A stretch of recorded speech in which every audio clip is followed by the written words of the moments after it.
Bonsoir à toutes et à tous. Alors, c'est un grand moment parce que c'est la première fois que je vais parler de ce livre. La magie de l'ordinaire. Alors, c'est toujours très étrange parce que on travaille pendant très longtemps sur un livre, on l'écrit, on le lit, on le repense, et puis il est publié, et puis voilà. C'est le moment où on peut partager son travail avec d'autres. Alors la magie de l'ordinaire, à première vue, c'est un peu surprenant comme titre, parce que pour nous, ça ne va pas ensemble. Il y a la magie, qui est extraordinaire, qui est hors du commun, qui est hors de l'ordinaire, et il y a l'ordinaire, qui est quand même, franchement, c'est un peu chiant, l'ordinaire. Donc on aimerait bien sortir de l'ordinaire. Donc, qu'est-ce que je propose en parlant de la magie de l'ordinaire? Donc c'est vraiment prendre... Ça demande vraiment un changement de perspective. Qu'est-ce que ça pourrait être? Puisque l'ordinaire, c'est pas du tout magique, et la magique, c'est pas du tout ordinaire. Et en fait, c'est sans doute parce que il y a quelque chose qu'on ne voit pas très bien. Et j'ai écrit ce livre pour nous aider à lever un très profond malentendu. Et le malentendu, c'est quoi? C'est croire qu'on va aller mieux si on quitte l'ordinaire. Croire que l'accomplissement, le royaume, la splendeur, l'éveil seront là quand il n'y aura plus d'ordinaire. Et c'est, en réalité, quelque chose qui est très profondément inscrit en nous. Nous sommes, de manière très profonde, ce que dit la philosophie et ce que dit les grandes traditions spirituelles de l'humanité, c'est que les êtres humains sont pris par un extraordinaire malentendu de croire que c'est en quittant ce qu'il y a là, ici, ce qui est ordinaire, qu'ils vont trouver la paix, l'accomplissement, la sérénité. Et c'est très profondément ancré, et on va voir ce soir à quel point ça fait des ravages absolument redoutables. Que peut-être la crise que nous vivons aujourd'hui, à tous les niveaux, moral, social, politique, vient que nous sommes vraiment au bout du bout de ce malentendu, j'oserais même dire de cette forme de délire qui nous conduit à croire qu'il faut quitter l'ordinaire pour entrer dans la magie. Et que ça, c'est la destruction du réel, c'est la destruction du vivant. Mais pour que ce soit clair, je vais vous raconter deux histoires. Je raconte beaucoup d'histoires dans le livre pour montrer, pour vous aider à voir quelle est l'expérience transformatrice de la magie de l'ordinaire. Alors, la première histoire, c'est une histoire qui m'est arrivée quand j'étais enfant. Mes parents, à un moment, ont eu de graves difficultés et m'ont envoyé 2 mois en colonie de vacances. Et pour un hypersensible comme moi, 2 mois en colonie de vacances. Donc j'arrive, donc je suis dans le bus, j'arrive, enfin dans le car, j'arrive, et là, je suis comme un glaçon. Donc il y a plein d'activités pour les enfants, et plus il y a d'activités, plus je suis comme un glaçon. Disant, mais comment je vais survivre? Donc Et puis un des moniteurs, je crois qu'on appelait ça comme ça, un des moniteurs m'invite un jour à aller m'occuper d'un âne qui était au fond du parc. Il me dit, est-ce que tu ne veux pas lui amener à manger? Alors j'avais aucune envie, parce que j'avais envie de rien faire. Déjà, j'étais la punition, 2 mois en colonie de vacances, avec des activités sportives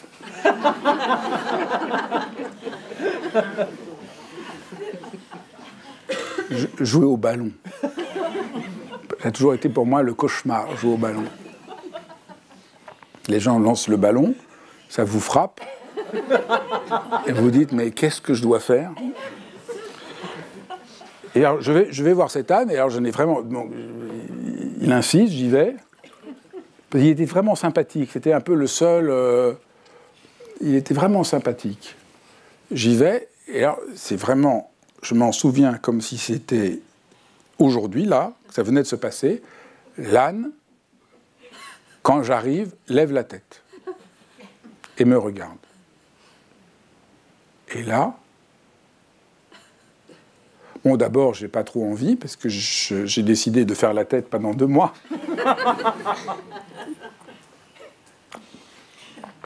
Mais là, il se passe un truc complètement magique. Cet âne me regarde, et je commence à...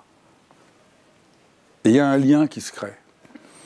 Et je vais établir un lien très profond avec cet âne, et pendant 2 mois de ces vacances, tous les jours, je vais m'occuper de cet âne. Ils vont m'apprendre à m'occuper correctement de cet âne. Il va devenir, je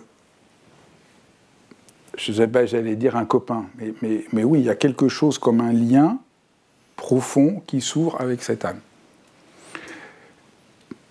Et ça a transformé mon expérience. C'est-à-dire que de l'effroi d'être là, d'un seul coup, quelque chose de la vie s'est transformé. Et c'est ça qui est le plus important que j'ai à essayer de transmettre ce soir, c'est que la magie de l'ordinaire, c'est une expérience qui nous transforme en profondeur. Si vous voulez essayer de savoir comment transformer n'importe quel problème dans votre vie, il n'y a pas d'autre possibilité que de revenir à la magie de l'ordinaire. Et nous n'y croyons pas. Pour des raisons extrêmement profondes, nous refusons que c'est la magie de l'ordinaire qui va nous transformer. Nous voulons une solution qui viendrait d'un ailleurs que de la magie de l'ordinaire. Et c'est ça que je dois essayer de vous montrer. Mais pour l'instant, j'ai bien conscience que ça semble bizarre, illogique, paradoxal. J'ai une deuxième histoire. Alors, j'étais un très très mauvais élève, c'était un peu la catastrophe, je ne savais pas du tout comment faire pour survivre dans ce monde. Et puis, par le plus grand des hasards, quelqu'un m'a fait confiance et je suis devenu lecteur dans une maison d'édition. Puis, quelques années plus tard, je suis devenu éditeur. Et puis un jour, je me retrouve à diriger une collection avec une éditrice. Et voilà, il y avait des livres qu'on me recevait de l'étranger. Je faisais des rapports avec le résumé du livre, les points forts, les points faibles. On avait une réunion, je venais, je disais voilà, le livre parle de ceci, voilà les points forts, voilà les points faibles. Et très très sérieux. Hein. Je sais que j'étais mauvais élève et que vous avez du mal à le croire, mais j'étais très très sérieux. Et je faisais parfaitement... Et il y a une première séance, une deuxième séance, une troisième séance. Et puis un jour, ma directrice, qui était une femme, qui est maintenant à la retraite, qui était une femme absolument... qui avait ça dans la peau, me regarde et me dit « Mais ça va durer combien de temps encore ?» Bon, elle n'était pas très diplomate, hein. Mais alors moi, j'étais tétanisé. Dis-moi, je m'en fous. Ce que je veux, c'est que tu me dises quand un livre, vraiment, ça fait waouh. Moi, je me dis, mais j'ai pas le droit. Moi, j'avais compris le contraire. Il faut que je sois sérieux, il faut que je sois objectif. Je vais pas lui dire quand ça fait waouh. Elle m'a dit, mais sinon, moi, ça m'intéresse pas. Tu reviens, ton truc, là, tu gardes pour toi les points forts, les points faibles, le résumé. Tu viens, et s'il y a un livre qui fait vraiment waouh, tu me dis pourquoi. Et là, tu y vas. Et là, j'ai commencé à apprendre mon métier d'éditeur ce jour-là. C'est-à-dire vraiment, ce qui compte, je donne ici le secret, si parmi d'entre vous, certains veulent devenir éditeurs, ou certains veulent devenir écrivains. Le secret, il est là, c'est absolument vrai. Le secret, c'est quand, d'un seul coup, on lit un truc, et on commence à voir la chair de poule, et ça fait waouh. Et là, il y a quelque chose de magique. On sent, et on n'a pas besoin de comprendre, on sent que là, il se passe un truc. Et alors, il se trouve, ceux qui me connaissent savent, je ne suis pas du tout show-off, comme on dit, mais il se trouve que j'ai un don, ça tombait bien, pour sentir quand un livre fait waouh. Voilà, je n'ai absolument, je dois dire, mais aucun don pour rien. Mais là, oui. Et donc, je me suis rendu compte que je savais très bien quand un livre fait waouh. Quand un livre, je me dis waouh, c'est magique. Mais après, chacun d'entre vous, dans son domaine, il y a des manières où d'un seul coup, vous sentez là, ah ouais, là, c'est magique. Et donc, là, j'espère que vous voyez un peu plus que la magie de l'ordinaire, c'est vraiment ce qui fait qu'on passe. C'est vraiment le passage d'une situation bloquée, ou comme quand j'étais enfant, ou d'une situation pas très vivante, d'une situation où on n'y arrive pas, d'une situation un peu terne, où d'un seul coup on entre dans quelque chose qui devient vibrant, vivant, qui nous répond, qui nous nourrit, qui nous donne des indications absolument précieuses. Et c'est ça, la magie de l'ordinaire. Alors il y a vraiment un obstacle majeur à comprendre ce que je voudrais vous transmettre ce soir. C'est que pour la plupart des gens, la magie de l'ordinaire, c'est des jolis moments poétiques. Alors j'ai fait une vidéo pour préparer la sortie du livre, et je me suis rendu compte que personne n'a compris, quand j'ai eu les commentaires, très peu de gens ont compris ce dont je parlais, puisque les commentaires disent « Ah oui, moi, je vois une jolie fleur, c'est magique, je bois une tasse de café, c'est magique ». C'est pas du tout ça, ça ne m'intéresse absolument pas. Ça m'intéresse absolument pas. Oui, il y a des jolies fleurs, c'est magnifique, il y a une tasse de café, il y a quelqu'un qui est gentil, tous ces petits riens, pour moi, ni je suis pour, ni je suis contre, mais c'est pas du tout ça qui m'intéresse. Moi, ce qui m'intéresse, c'est pas un moment où on dit « Ah là là, c'est beau ».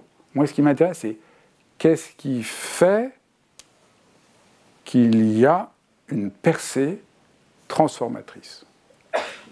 Ça, c'est ça. Un moment poétique, peut-être un moment de transformation radicale dans une vie, c'est possible. Mais la plupart du temps, pas du tout.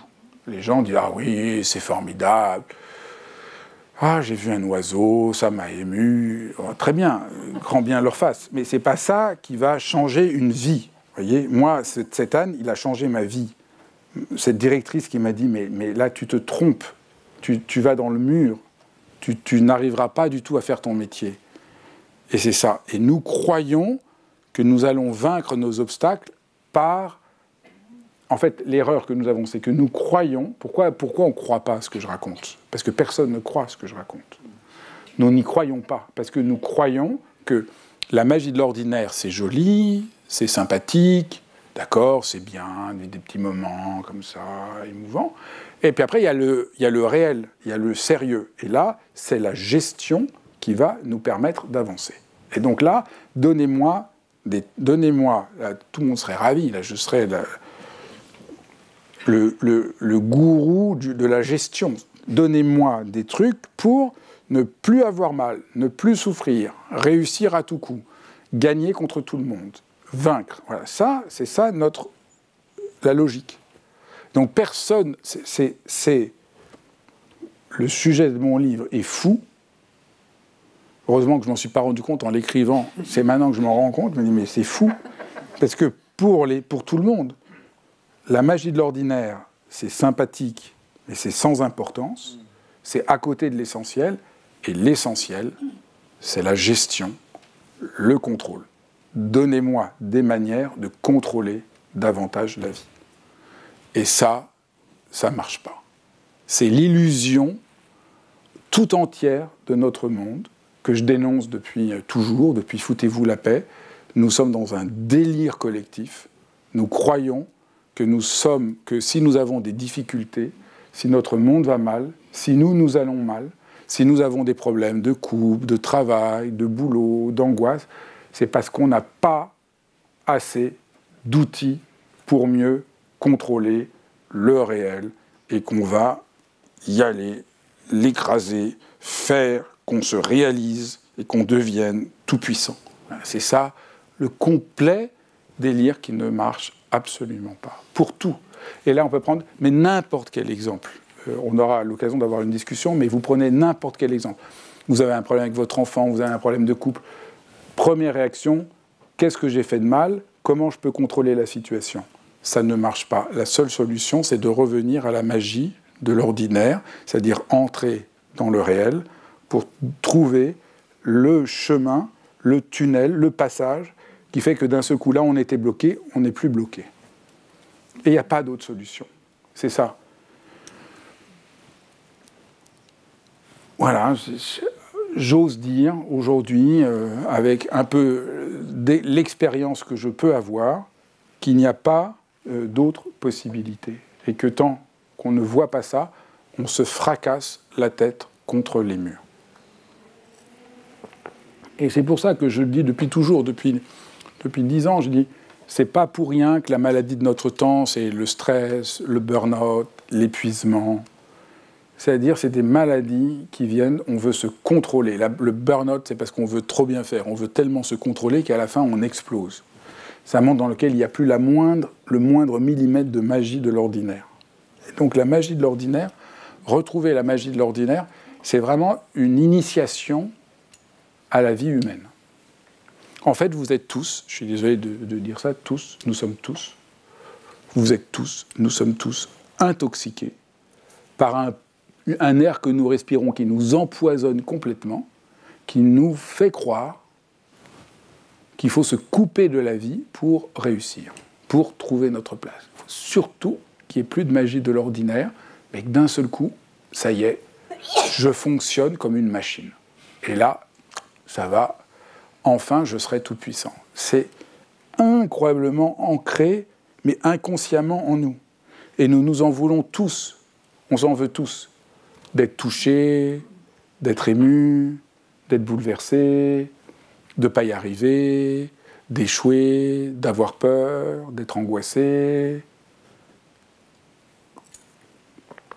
Enfin, c'est le délire total. Nous nous en voulons d'être des êtres humains.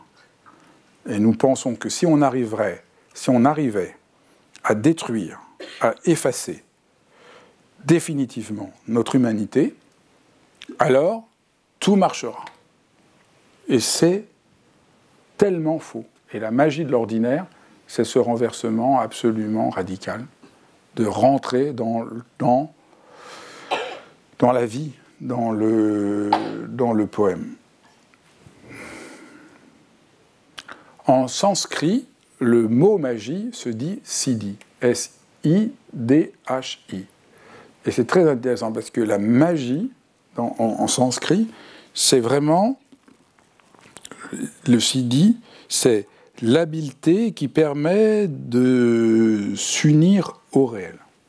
Donc c'est une pensée très différente, disons, de la nôtre. Parce que pour nous, c'est sûr que le mot magie, on a, parce que bon, surtout avec maintenant les bandes dessinées et les films hollywoodiens, on a l'impression que la magie, c'est tous ceux qui me font du mal, je les transforme en insectes et je les écrase.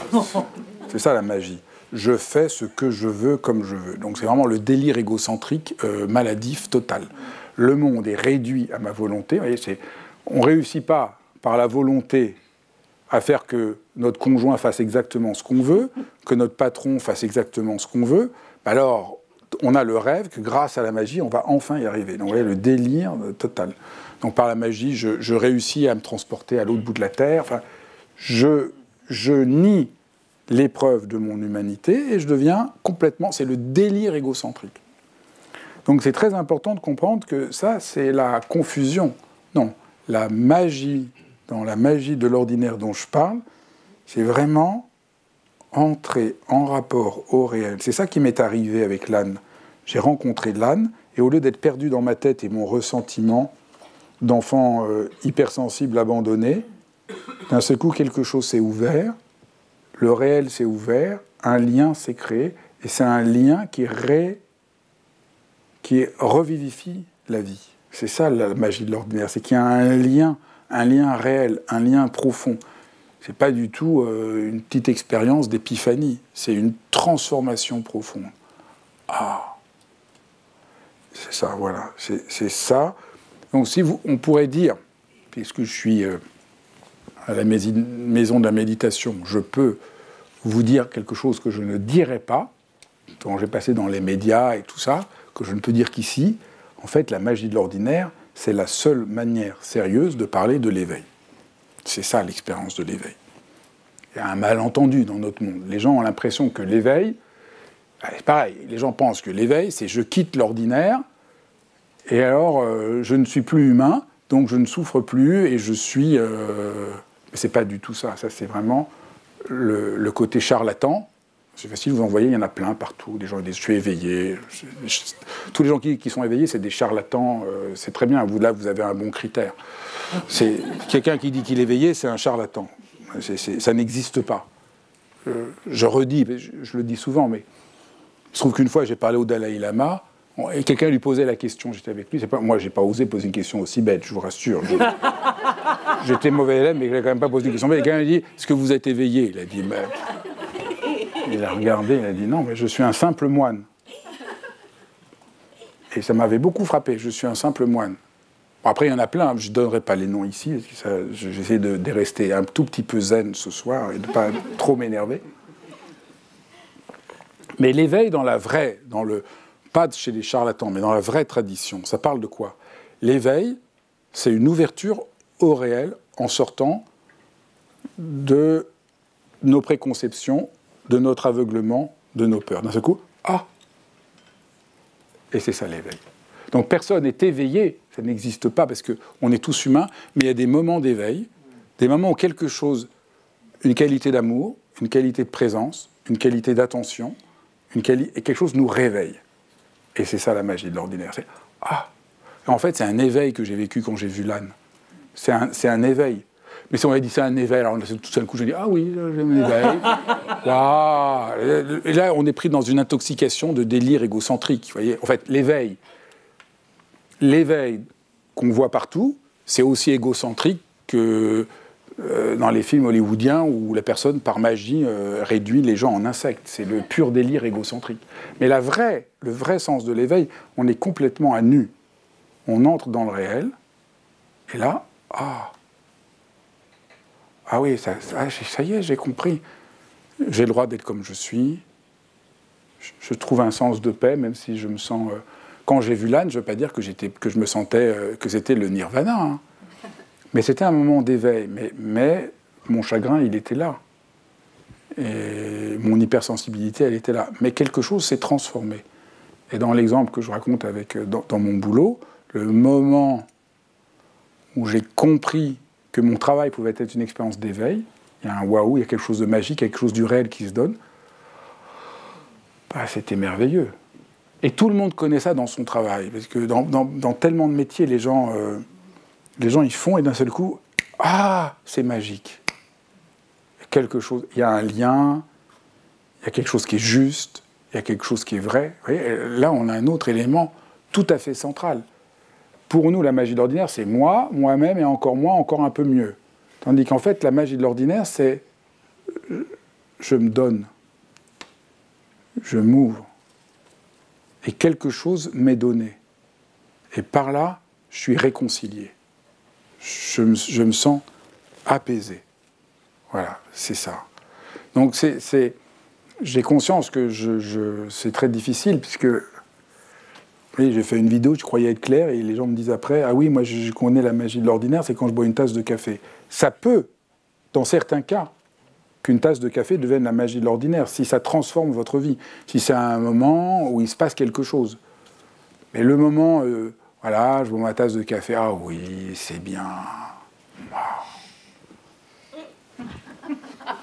J'ai rien contre, mais c'est pas, on a autre chose à faire. Le monde va trop mal, la souffrance est trop grande pour parler de ça. Il s'agit là de quelque chose de très important. j'ai autre chose à faire, et vous aussi, de perdre notre temps avec des choses accessoires. Là, c'est quelque chose d'essentiel. Mais le paradoxe, c'est que l'éveil apparaît dans des choses futiles. C'est ça qui est complètement dingue. C'est qu'on veut l'éveil avec la 6e symphonie de Beethoven, les anges qui arrivent. Ah, je suis choisi, je savais. Merci. En fait, pas du tout. C'est pas du tout comme ça que ça se passe. C'est incroyablement ordinaire, l'éveil. C'est tellement ordinaire. Et puisqu'on est là, entre nous, je vous dis quelque chose là de... C'est vrai que dans le plus profond de la tradition du bouddhisme, l'éveil est appelé ordinaire. Et les bouddhistes disent même, particulièrement dans le monde tibétain que je connais bien, puisque c'est là où j'étais initié à la méditation, et dans le monde tibétain, on dit même que l'éveil n'apparaît que dans l'ordinaire, mais du coup, pour la plupart des gens, c'est un camouflage. Comme c'est ordinaire, les gens ne regardent pas et cherchent ailleurs et manquent la chance qui leur est donnée. Et que le sens de la méditation, par exemple, c'est quoi? C'est découvrir que c'est dans l'ordinaire que la transformation a lieu. C'est ça. Alors aujourd'hui, je sais que c'est presque inaudible, puisqu'aujourd'hui, la méditation, comme elle est présentée, n'a aucun rapport avec ce qui m'intéresse moi. Là, c'est pas du tout un... Aujourd'hui, la méditation, c'est pour se calmer, pour se détendre, pour avoir des moments de petit plaisir. J'ai rien contre, j'ai rien à dire. Mais la méditation que moi j'ai reçue, que je transmets, qui m'habite, qui transforme ma vie tous les jours, c'est une méditation qui me montre « Ah non, Fabrice, là, tu vas chercher trop loin. Tu cherches midi à 14h. Est-ce que tu peux revenir à l'ordinaire ?» Non, je pourrais pas avoir un petit truc un peu... non. C'est dans l'ordinaire seulement que tu peux trouver la solution. Et c'est ça pourquoi je continue à méditer, même si ça fait 40 ans que je médite, parce que on n'arrive pas à croire que c'est dans l'ordinaire que le cadeau est là. On le sait tous. C'est ça qui est complètement dingue. C'est qu'en même temps, vous le savez tous, on a tous vécu des moments de magie de l'ordinaire, tous. Il y a des moments, vous avez tous vécu l'histoire de l'âne, vous avez tous vécu où quelqu'un d'un seul coup vous parle, et vous fondez et vous sentez que d'un seul coup quelque chose se transforme. On l'a tous vécu. Mais 2 secondes après, et dans l'atmosphère générale, on se détourne. Ou on pourrait dire autrement. Il y a la magie de l'ordinaire, on le sent, on met le pied, ah, c'est agréable, il fait chaud, un peu d'eau froide, la peau un peu plus fraîche, c'est génial. Et après, on prend son téléphone portable, on est pris. Et au fond, pourquoi j'ai écrit ce livre? C'est pour vous apprendre à nager dans cet océan de vie, cette piscine de vie. Et arrêter de juste mettre le pied et dire « Ah, c'est très très bien ça ». Parce que c'est en nageant que le pouvoir de transformation a lieu et que quelque chose, pouf. Je suis convaincu de ceci et la magie de l'ordinaire me montre que j'ai juste construit un mur de plus. Nous construisons sans cesse des murs ou des toiles d'araignée, nous y croyons. Il n'y a que la magie de l'ordinaire qui permet de percer cette effroyable toile d'araignée dans laquelle nous nous enfermons.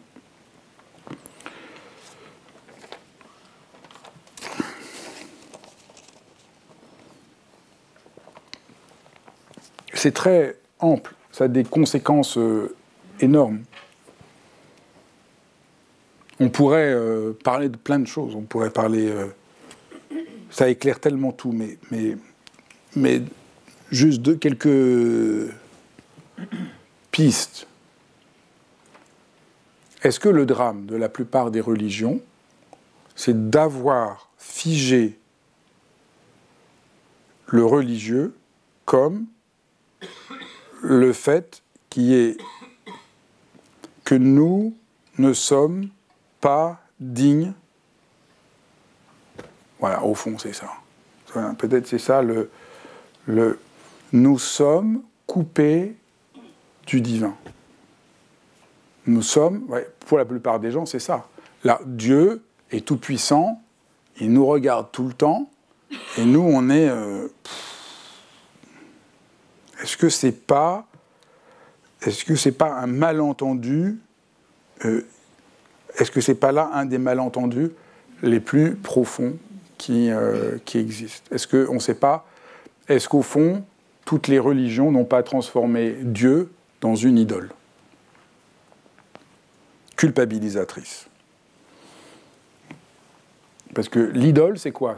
L'idole, elle est toute bonne, et nous, on n'est rien, on ne vaut rien sans elle.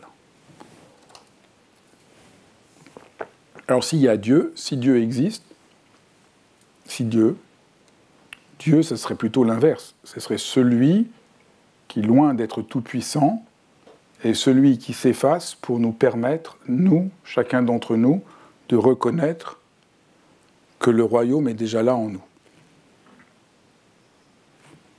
Et vous avez ça pour tout. Dans une tradition spirituelle, s'il y a un maître qui a des serviteurs, c'est une idole. Le maître doit s'effacer pour que chacun, à son contact, trouve confiance dans sa propre nature, dans sa propre dignité, dans la propre merveille qu'il a d'être. Donc vous voyez, la magie de l'ordinaire, au début on a l'impression, ah oui, on va parler de boire une jolie tasse de café, mais en fait ce dont je parle ici, c'est d'éclairer enfin la racine de toute transmission spirituelle et par où elle est entachée dans notre monde, mais on peut dire à tous les niveaux, au niveau de toutes les traditions spirituelles, mais au niveau collectif. L'idée que quelqu'un, parce qu'on peut faire l'idole religieuse, on peut faire l'idole idéologique. Là, il y a la vérité, et moi je suis nul, et moi je ne suis pas à la hauteur. Donc je peux me sacrifier. C'est ça qui s'est passé dans toutes les idéologies. La magie de l'ordinaire que je propose, c'est une révolution radicale. C'est le plus précieux, le plus merveilleux, est juste là dans l'ordinaire. Il faut que j'y consente. Il faut que je le reconnaisse et il faut que je nage dans l'océan. Il ne faut pas juste que je mette un pied dedans, il faut que je nage dedans. Et c'est ça qui m'importe. Alors je vous en ai parlé d'un point de vue, disons, spirituel, mais on peut en parler d'un point de vue philosophique. C'est la grande idée de Platon. Platon, je ne vais pas faire un cours sur Platon, mais juste pour vous montrer que ça structure l'histoire de tout l'Occident. La grande idée de Platon, c'est que nous sommes enfermés dans une caverne. Vous connaissez peut-être la caverne de Platon. On est enfermés dans une caverne où nous croyons que nous voyons le réel et nous ne voyons que des ombres. Nous n'arrivons pas à voir le réel. Les ombres dans la caverne, c'est le mensonge social.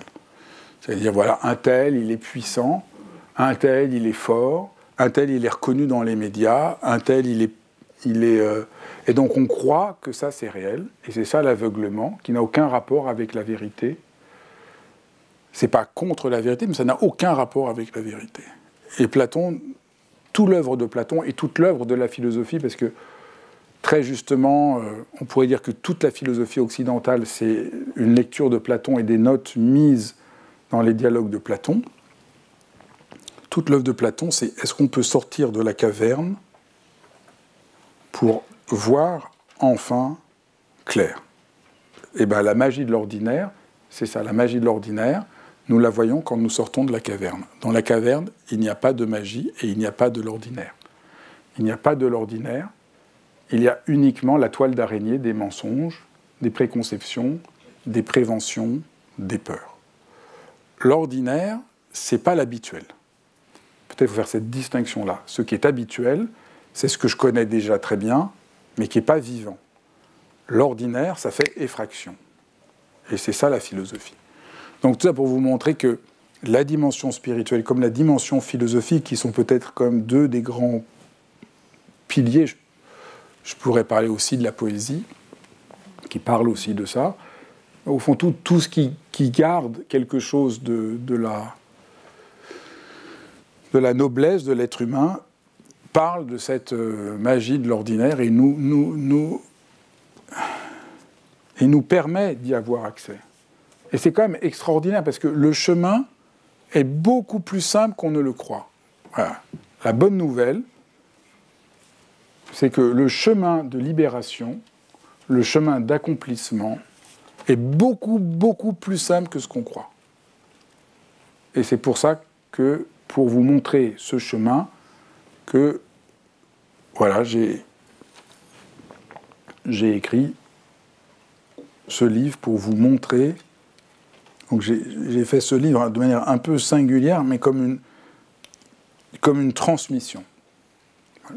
J'ai essayé de faire que ce livre soit une transmission pour qu'en le lisant, vous repreniez confiance en quelque chose que vous saviez déjà, mais que vous avez perdu à cause de l'intoxication générale dans laquelle nous sommes, qui nous fait croire, comme je l'ai dit, que c'est le contrôle, que c'est l'égocentrisme absolu et la puissance de l'idole qui nous aveugle.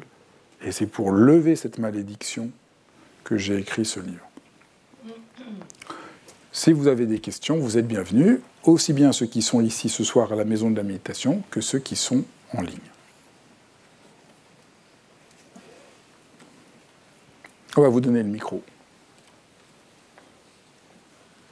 Gardez la main levée. Ceux qui veulent le micro, il faut vous lever très haut la main parce que sinon...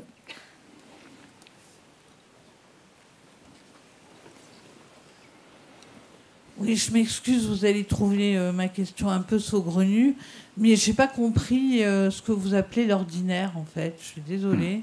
C'est très bien. Je n'ai vraiment pas compris. L'ordinaire, c'est tout ce qui est ordinaire. C'est-à-dire, ça peut être voir un âne, ça peut être...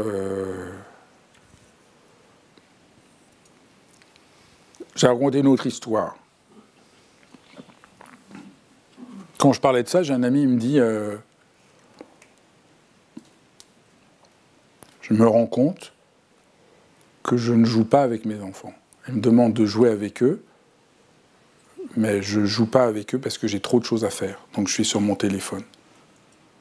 Et je me rends compte qu'ils vont bientôt, ils me demanderont plus de jouer avec eux. Donc ouais, l'ordinaire, c'est jouer avec ces enfants-là, maintenant. Et oui, ça peut tout transformer. Donc l'ordinaire, je dirais, c'est tout ce qui est là, l'ordre de notre quotidien, la quotidienneté la plus simple, libérée des filtres, de la peur, de l'occupation et des préjugés. Donc ça peut être une bonne définition. L'ordinaire, c'est tout ce que nous vivons, libre de la peur, de l'habitude, et de la toile d'araignée de nos préconceptions. Est-ce que ça fait sens, là? C'est ça. Donc, boire une tasse de café, ça peut devenir un moment de magie ordinaire, mais la plupart du temps, on ne boit que notre idée de la tasse de café. Mais si ça fait effraction, alors c'est l'ordinaire. Tout ordinaire n'est pas magique, mais en général, presque toujours. À propos de la tasse de café, celui qui a été privé de liberté pendant des années et qui se retrouve en terrasse à Paris un jour ensoleillé et qui boit cette tasse de café et qui va la trouver formidable. Ça va être ça pour lui la magie de l'ordinaire. Absolument. Celui qui est gravement malade et qui sait que c'est bientôt fini, il va boire une tasse de café en terrasse, il va trouver que ce café est très bon. Absolument. Alors qu'habituellement, on passe trop vite devant les choses. Moi, la magie de l'ordinaire, c'est... à mes temps perdus, je suis photographe, et je m'arrête devant les vitrines des magasins. Et je m'aperçois que celui qui a créé la vitrine, il a travaillé, il a réfléchi, il a conçu. Et moi, j'arrête le temps et j'immortalise je prends en photo et parfois, il y a des choses... Ce que je prends en photo... Alors, j'ai un dilemme quand je prends des photos, parce que parfois, je fais « waouh ». Et j'ai l'impression que l'inconscient me dit « il y a quelque chose de formidable », et moi, je ne vois rien. Alors, du coup, je cède et je prends la photo. Et quand je suis chez moi et que je vois la photo, j'avais pas vu qu'il y avait des choses, qu'il y avait autre chose. Voilà. Ben, c'est très important ce que vous dites, parce que là, vous dites vraiment, vous montrez très bien dans votre exemple que l'ordinaire n'est pas tout de suite immédiat. Parce qu'il est là pour nous faire un cadeau et nous emmener. Une autre image que j'ai, c'est comme un cadeau. On dit, ah très bien, j'ai un cadeau, puis on passe à autre chose. Et il faut l'ouvrir. Et au fond, c'est ça que vous décrivez. Et du reste, dans la photographie, c'est un très bon exemple. Beaucoup de photographies sont mauvaises parce que ce qui est montré, c'est convenu. Puis à un moment, il y a une photographie, waouh, le réel surgit à neuf, comme on ne l'a jamais vu, perce avec tellement de cœur.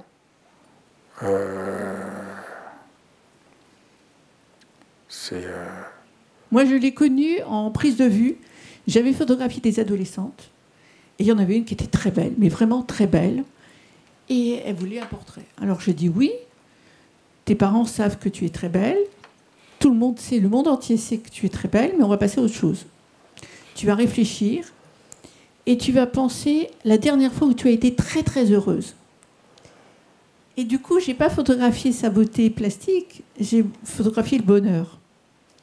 Et tout le monde m'a dit après, oui, fais-nous de la psychologie, fais-nous de la psychologie. Et là, en fait, en prise de vue, j'essaye d'arrêter le temps. Quand je fais des photos, je tourne en disant que je suis nulle. Et puis tout d'un coup, je capte autre chose. Je suis myope, donc je prends parfois sans mes lunettes, mais je photographie un sentiment et non ce que je vois. C'est ce que je ressens. J'aime bien. C'est une manière de dire, c'est très juste. La magie de l'ordinaire, c'est plein de choses. C'est des centaines de choses, c'est des milliers de choses. La magie de l'ordinaire, c'est pouvoir dire non. La magie de l'ordinaire, c'est entrer en relation. La magie de l'ordinaire, c'est faire. Quand on fait quelque chose, c'est souvent magique. Moi, j'aime bien donner l'exemple, on fait un gâteau. C'est un truc insipide, et puis ça se transforme. Donc, la magie de l'ordre. Et en faisant, souvent, quelque chose se transforme. Donc oui, c'est tout à fait très vaste. Mais ce qui compte, c'est justement ce que vous avez très bien décrit, ce moment d'éveil. Vous pourriez photographier cette jeune fille qui est belle, mais ça n'apporte rien. Ça ne fait qu'être habituel. Ça fatigue. Et vous cherchez un point où il y a quelque chose là qui va réveiller. Et ça, quand je dis éveil, c'est très simple, c'est quelque chose qui va réveiller. La magie de l'ordinaire, c'est ce qui nous réveille. Et il n'y a que nous qui pouvons savoir qu'est-ce qui nous réveille. Il y a une autre question ? Je travaille dans la communication et dans le marketing, et le challenge, c'est que les gens pensent justement que des outils magiques vont leur solutionner, les rendre célèbres instantanément. Et moi, je lutte contre ça. Mais du coup, il y a beaucoup de gens qui n'y croient pas. Personne n'y croit. En fait, c'est la discipline et la répétition de choses ennuyantes dans le quotidien, la personne qui écrit tous les jours, etc., qui construit son œuvre d'une vie, qui ensuite peut réussir parce qu'il est devenu célèbre du jour au lendemain, mais ça lui a mis 30 ans. Vous avez raison. C'est un très très bon exemple. Parce qu'au fond, les gens veulent un outil extérieur à eux qui n'a aucun rapport avec eux. C'est ça. Les gens ne veulent pas s'engager. Ils veulent trouver une solution. Donc ça, c'est un très bon exemple. On pourrait prendre plein d'autres exemples, mais votre exemple est excellent. Les gens voudraient que grâce à la communication, il y ait une solution sans qu'ils soient engagés dedans. Et au fond, vous avez tout à fait raison. On pourrait dire la magie de l'ordinaire, ça implique que je sois engagé dedans. Et être engagé dedans, il n'y a pas de recette. Parce que ça va être un moment de sincérité, mais un moment de justesse, un moment... une coïncidence entre soi et le réel. En fait, c'est ça qui fait que d'un seul coup, quelqu'un... Enfin, ça fait waouh, comme je disais. C'est ça, Comment on fait pour leur faire comprendre ça ? Déjà, si nous, on comprend que vraiment, la clé, c'est vraiment la magie de l'ordinaire. On est déjà au bon endroit.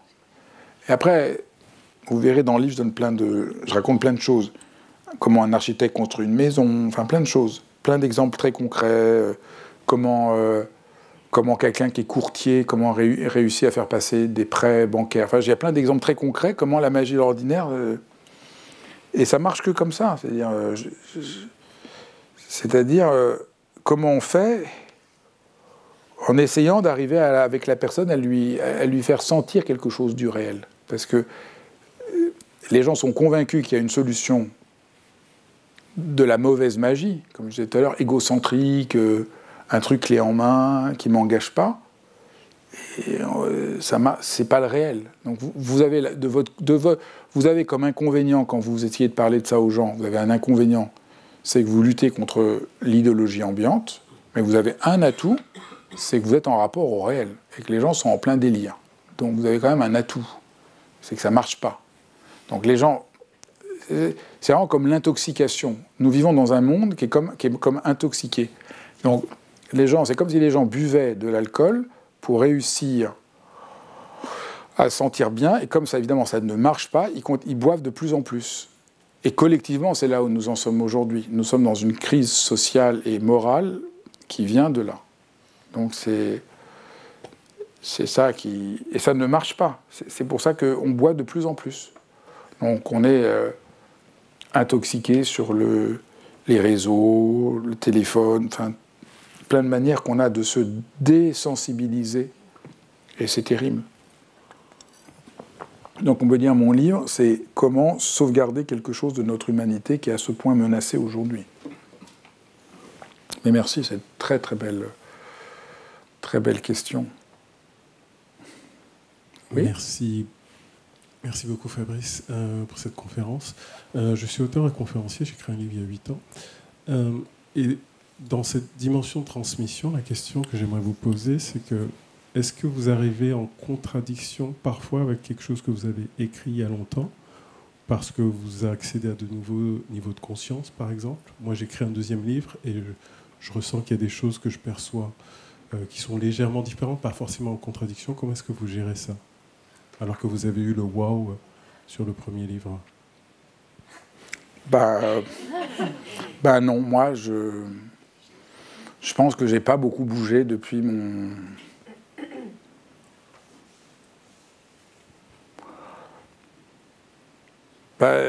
C'est difficile. Moi, avant d'écrire mon premier livre, j'ai été formé de manière extrêmement solide, de manière un peu inouïe, par à la fois la personne qui m'a formé à la méditation, qui était un neuroscientifique absolument extraordinaire, qui s'appelait Francisco Varela, et par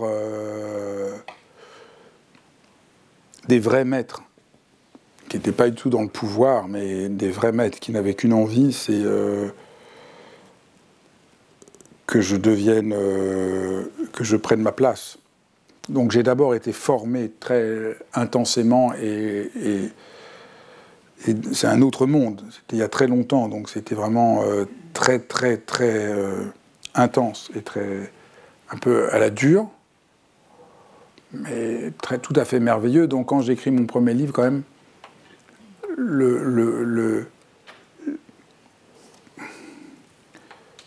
donc je ne suis pas en contradiction avec le premier livre que j'ai pu écrire. La seule chose, c'est avec les années, il y a plus de liberté. Voilà, c'est peut-être un peu moins... J'aurais pas pu écrire La magie de l'ordinaire, ça va être mon 40e ou 50e livre, d'arriver à être aussi simple pour parler de la transmission. Ça, j'aurais pas pu le faire il y a 20 ans. Je trouve, je dirais, avec les années, j'arrive à trouver une forme de simplicité. Mais la radicalité et la vision n'ont pas bougé pour moi. Mais parce que mon chemin est un peu singulier. Moi, j'ai écrit après avoir été vraiment formé à une expérience qui est ce dont je témoigne.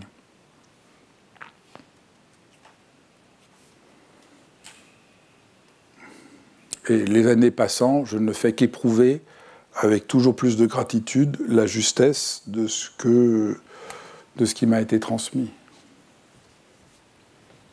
Ah oui, Pierre avait eu des questions. On va donner le micro à Pierre après. Allez-y. Bonjour. Je voudrais rebondir sur deux choses, et en relation avec la question de la personne précédente sur la liberté que vous avez d'écrire. Moi, je pense que vous êtes tout à fait légitime pour annoncer aux médias que l'éveil s'inscrit dans l'ordinaire. C'est pas que je ne suis pas légitime, c'est que ça n'intéressera personne. Et donc ma question, c'était pourquoi avez-vous dit ça? Ah, parce que ça... Si vous allez... vous écoutez pas les médias. Je vais faire... non, mais j'ai dit un nom de personne, mais je vais faire une émission dans quelques jours. Il faut que je parle aux gens là où... Voilà, si vous êtes... Les gens qui viennent m'écouter ici, ils ont déjà un intérêt pour cette question-là. Pour la plupart des gens, c'est complètement exotique. Donc il faut parler aux gens... voilà, si je dis aux gens... la magie de l'ordinaire, ça parle de l'éveil. C'est comme foutez-vous la paix. Foutez-vous la paix. Beaucoup de gens ont compris, ah oui, c'est bien, il faut se foutre la paix parce qu'on a trop de pression. Il y a pas, tout le monde n'a pas vu que foutez-vous la paix parle de la profondeur de la transmission, comme elle est pensée à la fois par Dogen dans le Zen ou dans le Dzogchen, voilà, pour parler de grandes traditions. Mais c'est pas du tout gênant. Quand je dis ça, c'est pas du tout... il y a plein de niveaux différents de compréhension du mouvement. Donc, la magie de l'ordinaire, pour certaines personnes, ils vont comprendre avec l'histoire de l'âne, très simplement. Puis d'autres qui vont comprendre à quel point c'est plus profond, et là, il y a quelque chose qui peut transformer l'existence, et qui est le cœur de ce que je crois être la transmission. Donc, c'est pas du tout une question de légitimité, c'est juste que... la puissance d'aveuglement est telle que c'est compliqué de la percer. Et c'est pour ça que les gens souffrent autant. Nous vivons un monde de grande souffrance. Parce que les gens n'ont plus confiance dans la magie de l'ordinaire. C'est une souffrance énorme. On donne le micro à Pierre, qui va poser les questions que les gens posent en ligne.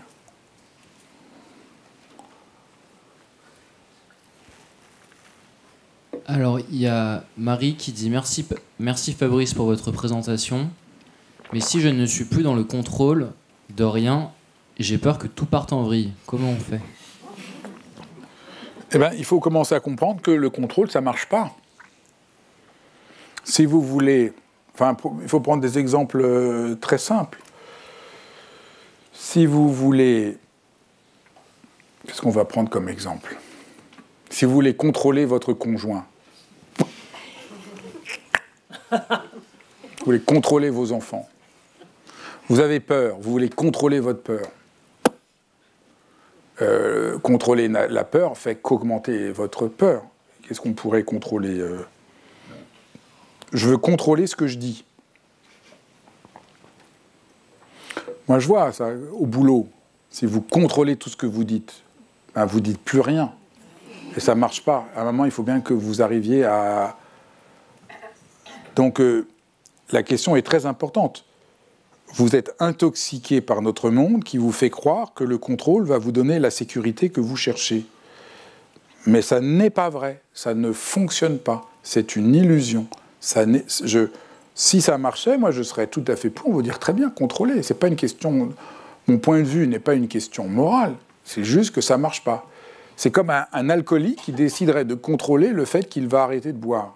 Plus un alcoolique décide qu'il va arrêter de boire, moins il réussit à arrêter de boire. C'est le grand principe de la guérison de toute forme d'addiction.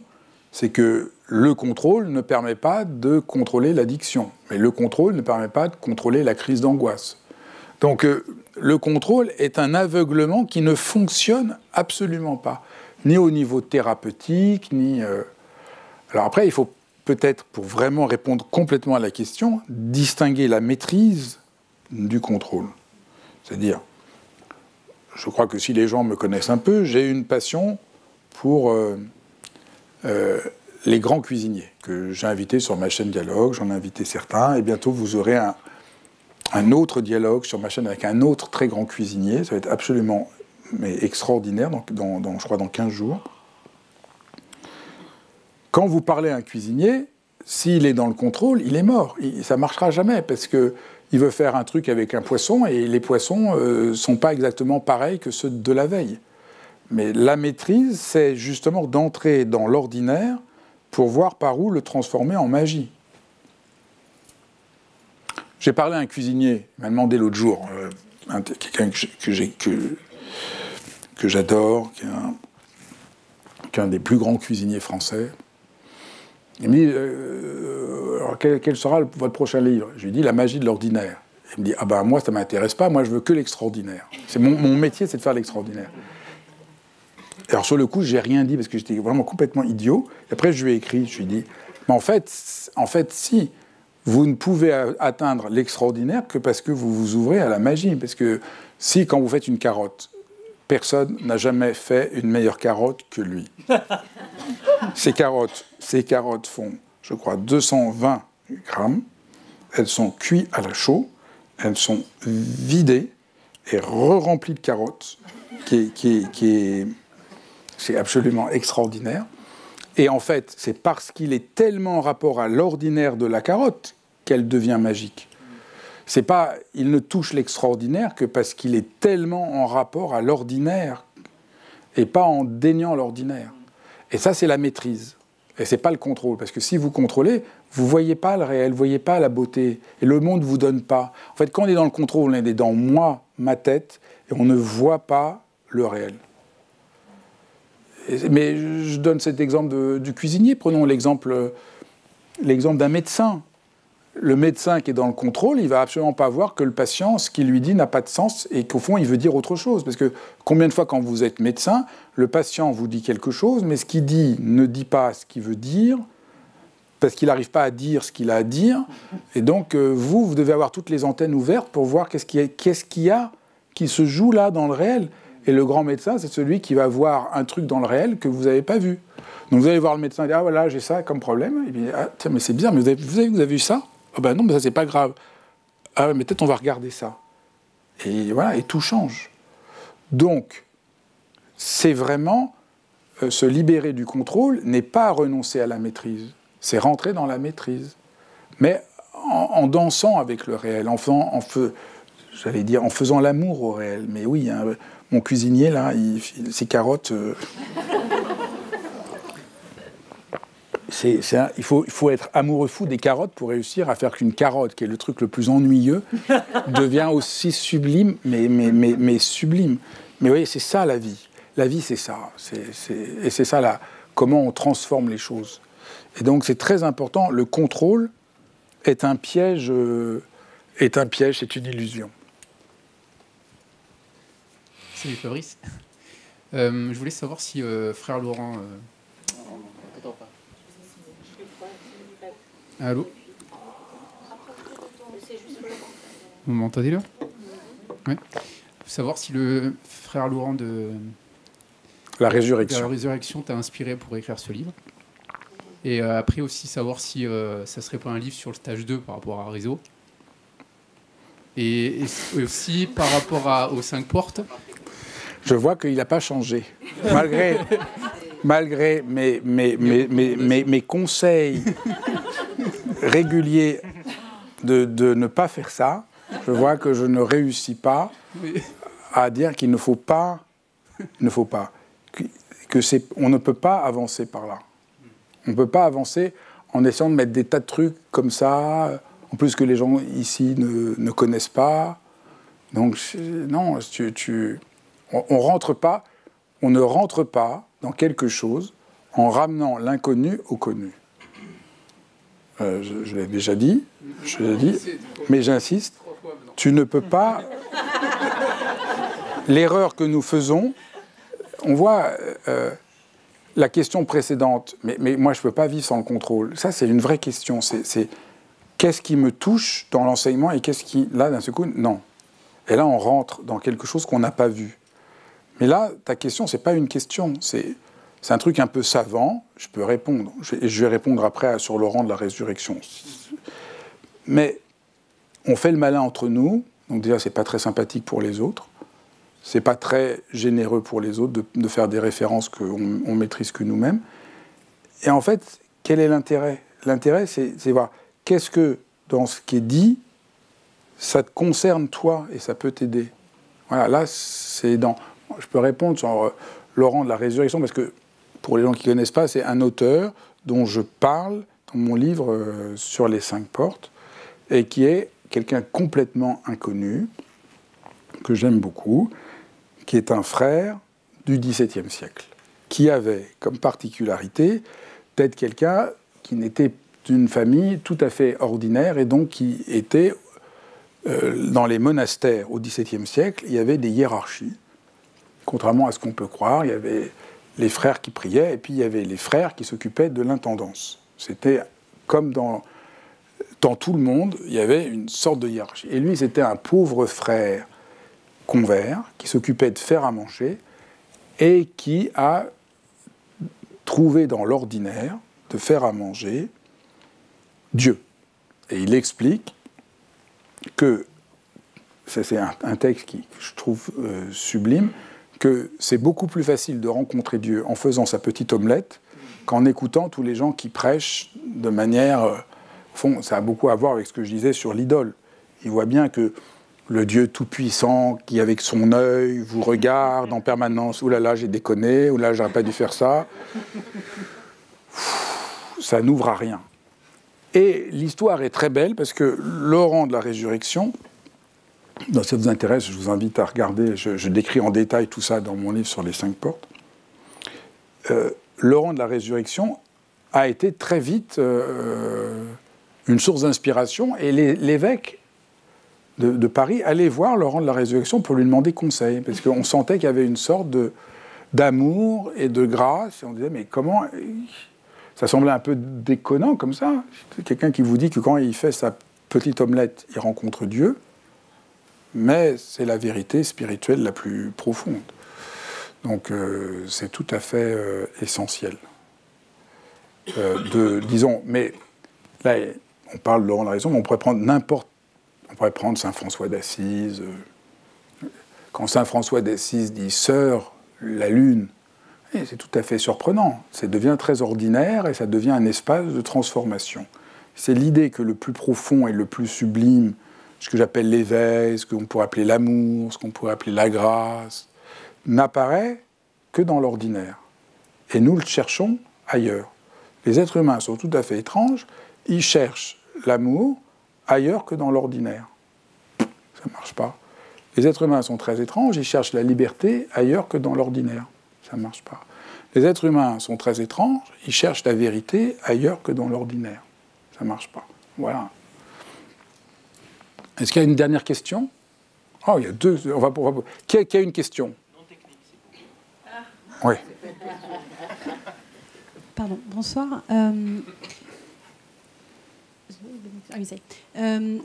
Par rapport à tout ce que vous expliquez sur la magie de l'ordinaire, depuis tout à l'heure, j'associe une autre notion qui est l'intuition.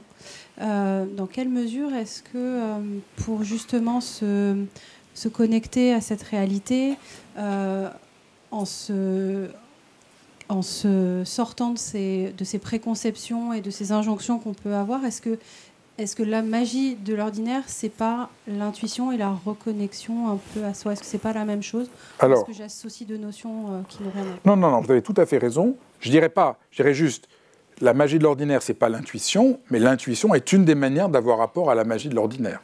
Parce que l'intuition nous fait sortir du contrôle et de la toile d'araignée, des concepts qui nous aveuglent, pour que d'un seul coup, quelque chose de réel apparaît. Et des fois, l'intuition, c'est « Ah, ça y est, là j'y suis ». Mais ça peut être l'amour. Dans le livre, il y a tout un chapitre, « Le cœur a ses raisons que la raison ne connaît pas » de Pascal, et j'essaye de montrer pourquoi cette phrase est en rapport à la magie de l'ordinaire. Le cœur a ses raisons que la raison ne connaît pas. Ah bah oui, le cœur a ses raisons. Donc, la magie, c'est pas opposé à la raison, mais c'est une autre raison que la raison habituelle. Donc, savoir avec l'intuition, savoir avec l'amour. Savoir avec l'amour, parce que par l'amour, on sait des choses qu'on ne comprend pas sinon. Mais l'intuition, c'est tout à fait juste. C'est on sait sans savoir comment on sait. C'est très juste, tout ce qui est hors du contrôle. Donc l'intuition, c'est Et au fond, vous verrez, le livre est aussi une forme de manuel de développer son intuition, de faire confiance à cette intuition, et repérer quand l'intuition est vraie ou pas. Donc vous avez mis le doigt dans le mille. Vous avez mis le doigt dans le mille. Oui, bonsoir. Alors moi, c'est à peu près la même question, mais alors avec l'intention. Comment l'intention... Enfin, est-ce que l'intention... C'est quoi l'intention? L'intention, c'est pour moi, hein, quand par exemple je fais un arrêt sur image, quand je dois préparer le repas et que je vois mes enfants à côté jouer, arrêt sur image, l'intention, c'est voilà, de passer effectivement du temps avec eux. Ah, c'est bien. Voilà, pour effectivement créer une relation, c'est ce que vous disiez tout à l'heure. Et je fonctionne comme ça, c'est-à-dire que j'essaye en tout cas de mettre une intention dans l'ordinaire. En fait, ce que vous faites, si je paraphrase ce que vous dites, vous êtes pris à un moment par l'habituel, par la toile d'araignée, vous vous posez, arrêt, vous revenez à votre intention, c'est-à-dire vous allez chercher dans la profondeur de votre être, de votre cœur, qu'est-ce qui est vraiment important pour déchirer, défaire, dissoudre cette toile d'araignée qui vous enferme et revenir à la magie. Donc c'est magnifique. Là, encore une fois, j'en ai presque les larmes aux yeux parce que c'est exactement ça que j'essaye de dire ce soir. C'est l'ordinaire, on ne le voit pas naturellement. Il faut faire quelque chose. Alors, il y a plein de manières de faire, mais votre manière est une manière extraordinaire. On s'arrête. Mais au fond du fond, qu'est-ce qui est important pour moi? On arrive à voir qu'est-ce qui nous prend la tête, qui est au fond accessoire et qui crée un aveuglement, pour revenir à ce qui est essentiel et qui ne l'apparaissait pas. Et je raconte ça dans le livre aussi. J'ai un ami que j'aime beaucoup, mais qui a un côté, il est très ambitieux. Sa carrière passe avant tout. Et puis, il lui est arrivé une catastrophe. Il a divorcé et ça s'est extrêmement mal passé. Et il a été pris dans un procès effrayant qui a conduit à qu'il ne puisse plus voir ses enfants parce qu'il était accusé. Après, il a été innocenté, mais pendant 6 mois, il n'a pas vu ses enfants. Un jour, je l'appelle et il me dit... il pleurait, il me dit « J'ai vécu l'un des moments les plus forts de ma vie. Mes enfants étaient avec moi, ils sont revenus. Et je leur ai préparé leur chocolat. Et qu'est-ce que je suis bête de m'en être jamais occupé avant. » Oui, mais parce qu'on voit bien là, la toile d'araignée se dissout. Il a fallu quelque chose d'aussi grave. Donc des fois, on peut faire comme vous faites vous, juste on s'arrête, on revient à l'intention, c'est plus simple. Sinon, là, il faut des trucs un peu graves comme ça. Et d'un seul coup, il se rend compte qu'il passe à côté de sa vie pour des représentations. Mais tout ça pour dire, la magie, et je tiens à le dire ici, là, moi, ça me hante depuis toujours, mais c'est pas pour autant que chaque jour, je n'ai pas à faire ce travail pour revenir à la magie. On a toujours à sortir de... Parce qu'on veut bien faire, donc on se prend la tête, on rentre dans le moule, on a peur du regard des autres, et donc on perd le point. Et vous avez tout à fait raison. Et comment on fait? Ah non. Je reviens à qu'est-ce qui est essentiel pour moi. Et là, l'ordinaire devient magique. Et ça change la vie. Ça change absolument la vie. Ça fait que la vie est heureuse. Et on peut dire la magie de l'ordinaire, c'est le chemin d'une vie heureuse. Madame, on va vous donner le micro. On va vous donner le micro pour qu'on puisse vous entendre.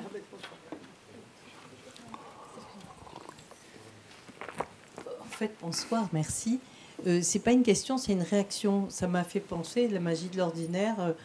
Quand je suis allée au Japon, j'ai vu au printemps tous ces gens qui pique-niquaient et qui regardaient le printemps, en fait. Et en fait, nous, parfois, on oublie de regarder. Et ça m'a appris, justement, la magie de l'ordinaire, c'est de pique-niquer sous un cerisier et de regarder les fleurs de cerisier. Et j'ai l'impression que dans leur poésie, ils restituent la magie de l'ordinaire parce que le haïku, c'est un petit poème très bref où justement, on est en relation, en contact avec cette observation qui est partagée. Alors, c'est un très bon exemple parce que, vous voyez, les Japonais, pour entrer en rapport à l'ordinaire, font un immense effort pour sortir du conventionnel. Donc c'est très ritualisé. Vous avez vu, c'est pas tout à fait juste qu'on va pique-niquer sous un cerisier, c'est un jour spécial, c'est une fête particulière, il y a un recueillement particulier, et c'est très formel. Et ça, c'est très important de comprendre qu'il y a un vrai travail. Comme le haïku. Le haïku, c'est extraordinairement simple et extrêmement compliqué, puisqu'il y a un premier vers, un deuxième vers, un troisième vers, qui ont un nombre de pieds tout à fait compté. Et en plus, il y a une logique entre le premier vers qui me donne un thème, le deuxième vers qui doit le déplacer, et le troisième vers qui doit créer une surprise. Parce que le propre d'un haïku, c'est que le troisième vers soit inattendu, complètement inattendu, pour qu'il y ait de la magie de l'ordinaire qui apparaisse. Donc votre exemple est très juste si on le creuse. Ce n'est pas juste du tout se réjouir des petits moments, mais c'est trouver une forme extrêmement précise qui permet de voir ce qu'on ne voit pas. Et c'est ça. Et quand les Japonais vont sous les cerisiers, ils restent très longtemps. C'est juste pas comme nous on fait « Ah tiens, c'est le printemps, on regarde ». Ils restent, ça devient ritualisé jusqu'à ce que l'esprit se transforme. Et là, oui, vous avez tout à fait raison, les Japonais sont vraiment... le Japon, c'est le pays qui a compris la magie de l'ordinaire comme personne. Enfin, c'est juste dingue. Ils inventent une manière de faire le thé, le truc le plus ordinaire qu'on fait tous les jours, et chez eux, ça devient tellement incroyable pour qu'on rentre, pour qu'on voit l'ordinaire. Et c'est très très difficile. C'est un sommet d'humanité. C'est vraiment... Moi, j'ai vu une cérémonie du thé par un très grand maître, et après, j'ai vu une cérémonie du thé par un très très très grand maître. Et alors, je veux tout à fait vous dire la différence. Le grand maître, c'était pas complètement ordinaire. Il y avait un côté waouh. Enfin, j'aime bien waouh, mais alors, il y avait un côté oh là là. Plutôt. Et le très grand maître, alors j'ai eu la chance d'assister à une cérémonie avec un des plus grands maîtres vivants.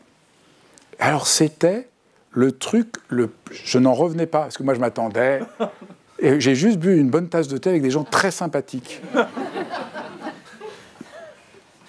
Mais en sortant, je m'en souviens encore, tout a été transformé dans cette expérience. Mais c'était... Il parlait, il faisait tout pour qu'on se sente complètement bien. Alors, la cérémonie du thé par un maître, c'est-à-dire le pliage de la serviette, il faut déjà 3 ans de travail pour plier la serviette comme il faut. C'est un truc de délire, mais quand vous êtes un très grand maître, c'est aussi ordinaire que... Ah, c'est une expérience commotionnante. C'était une expérience tout à fait commotionnante. J'en ai parlé, j'ai raconté ça en détail dans mon livre sur les conférences de Tokyo, où je parle de mon voyage à Tokyo. Et je raconte ça parce que je n'avais pas compris de l'extérieur. Je me disais, oulala, on devient très très bon à faire la... Non, on apprend pour toucher l'ordinaire. Et ça répond à la question de monsieur aussi sur comment on fait du marketing, ou comment on est médecin, ou comment on est cuisinier. On travaille pour que ça ne se voit plus, et qu'on rentre en rapport à l'ordinaire, et que ça a l'air tout simple. Et là, c'est bon. Et là, il y a quelque chose qui est transmis, et qui fait du bien aux gens. Et le médecin fait du bien aux gens, le cuisinier fait du bien aux gens, la personne qui fait du thé fait du bien aux gens. Et là, voilà, parce qu'il y a de l'ordinaire qui devient magique. Je voulais dire une phrase. Moi, j'ai enseigné longtemps, un peu partout, mais à Marseille. Et il y a un élève qui, à la fin, m'avait dit, dans des quartiers un peu difficiles, « Vous nous avez donné le goût des mots, nous en viendrons moins aux mains. » Prise de conscience, justement, de la magie de l'ordinaire. C'est clair. Effectivement. Oui. Là, en plus, là, c'est un autre point qui est très fort, ce que vous dites. C'est il y a de la magie dans les mots, quand on les entend.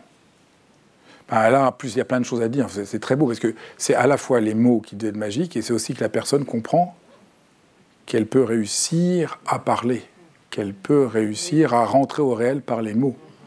Et au fond, c'est une telle souffrance de ne pas réussir à rentrer en rapport au réel. Pour s'intégrer. Oui. Nous ne comprenons pas, disons, ma thèse, dans tous mes livres, c'est que ce qui nous fait souffrir, c'est de ne pas être en rapport au réel.